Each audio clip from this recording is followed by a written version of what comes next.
بسم اللہ الرحمن الرحیم۔ السلام علیکم۔ آج کی تازہ ترین خبروں کے ساتھ میں حاضر ہوں۔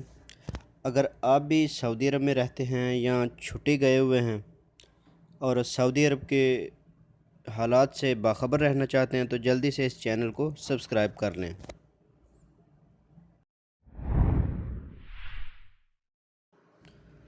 ریاض بیلسٹک میزائل حملے کی کوشش ناکام۔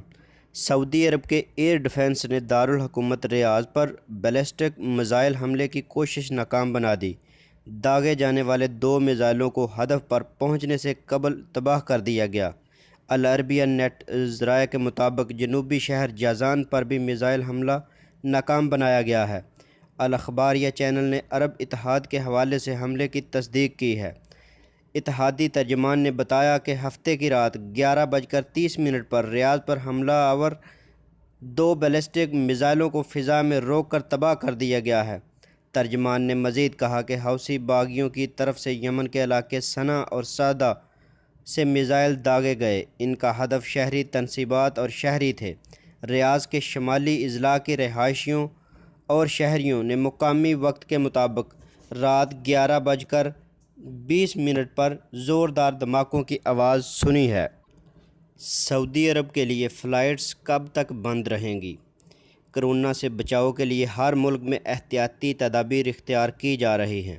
متعدد ممالک نے اپنی فضائی اور زمینی سرحدیں مکمل طور پر بند کر دی ہیں، جبکہ احتیاط کے پیش نظر عوامی اجتماعات پر بھی پابندی عائد کر دی گئی ہے۔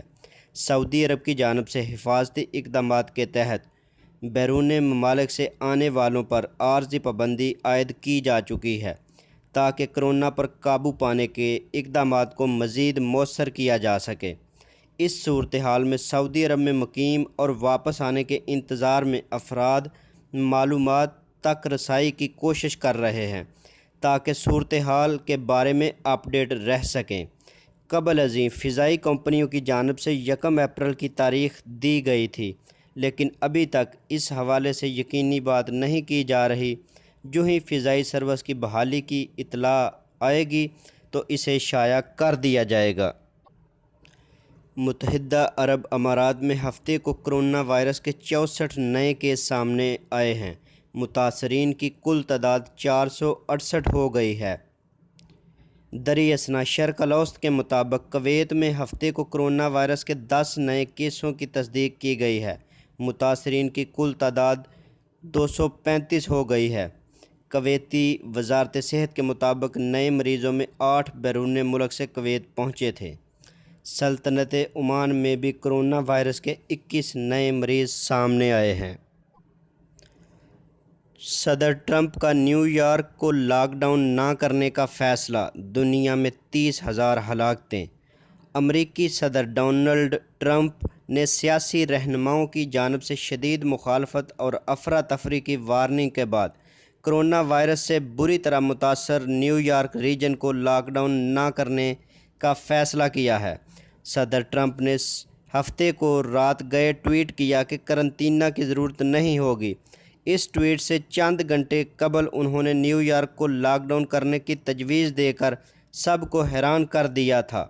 خیال رہے نیو یارک امریکہ میں کرونا وائرس کے پھیلاؤ کا مرکز ہے اور سب سے زیادہ متاثرہ ریاست ہے۔ مکہ مکرمہ رہائشی عمارت میں لگنے والی آگ پر قابو پا لیا گیا۔ مکہ مکرمہ کے الشوقیہ محلے میں واقع ایک رہائشی عمارت کے اپارٹمنٹ میں لگنے والی آگ کے باعث 2 خواتین معمولی طور پر زخمی ہو گئی۔ سبق ویب سائٹ کے مطابق مکہ مکرمہ شہری دفاع کے ترجمان کرنل محمد بن عثمان القرنی نے کہا ہے، ہفتہ اور اتوار کی درمیانی شب رات 9:56 پر آتش زدگی کی اطلاع ملی تھی۔ انہوں نے کہا کہ آگ بجھانے والی ٹیمیں فوری طور پر موقع پر پہنچ گئی اور عمارت کے 50 رہائشیوں کو محفوظ مقام تک منتقل کر دیا گیا۔ ریاض پولیس نے الخرج روڈ پر کرفیو کی خلاف ورزی کی ویڈیو سوشل میڈیا پر شیئر کرنے والے نوجوانوں کو گرفتار کیا ہے۔ سبق ویب سائٹ کے مطابق پولیس کے ترجمان لیفٹیننٹ شاکر بن سلیمان التویجری نے کہا ہے کہ کرفیو کی خلاف ورزی کر کے اس کی فخریہ ویڈیو بنانے والے 4 سعودی نوجوان ہیں، جن کی عمریں 30 سال کے لگ بھگ ہیں۔ انہوں نے بتایا ہے کہ گرفتار شدگان کرفیو توڑ کر ریاض سے الخرج نکلے تھے اور اپنی خلاف ورزی کی ویڈیو سوشل میڈیا میں فخریہ انداز میں پیش کی تھی۔ انہوں نے بتایا ہے کہ پولیس نے ریکارڈ وقت میں ان کی شناخت کر لی اور گرفتار کر کے پبلک پراسیکیوشن کے حوالے کر دیا ہے۔ سرکاری اور نجی دفاتر کو بند رکھنے کی مدت میں توسیع۔ سعودی وزارت داخلہ نے کہا ہے کہ سرکاری اور نجی اداروں کے دفاتر میں حاضری کی معطلی کے فیصلے میں توسیع کی گئی ہے۔ سعودی خبر رساں ادارے SPA کے مطابق وزارت داخلہ کے ایک عہدیدار نے ہفتے اور اتوار کی درمیانی شب ایک بیان جاری کر کے اعلان کیا کہ سعودیوں اور مقیم غیر ملکیوں کی صحت و سلامتی کی خاطر سعودی عرب کے صحت حکام کی ہدایت پر کرونا وائرس سے بچاؤ کے لیے احتیاطی تدابیر کا سلسلہ آئندہ بھی جاری رہے گا۔ لوڈنگ گاڑیوں کے ڈرائیور کرفیو سے مستثنی۔ سعودی عرب میں ادارہ امن و امان کی جانب سے کہا گیا ہے کہ کھانے پینے کی اشیاء لے جانے والے ٹرک اور گاڑیاں کرفیو سے مستثنی ہوں گی۔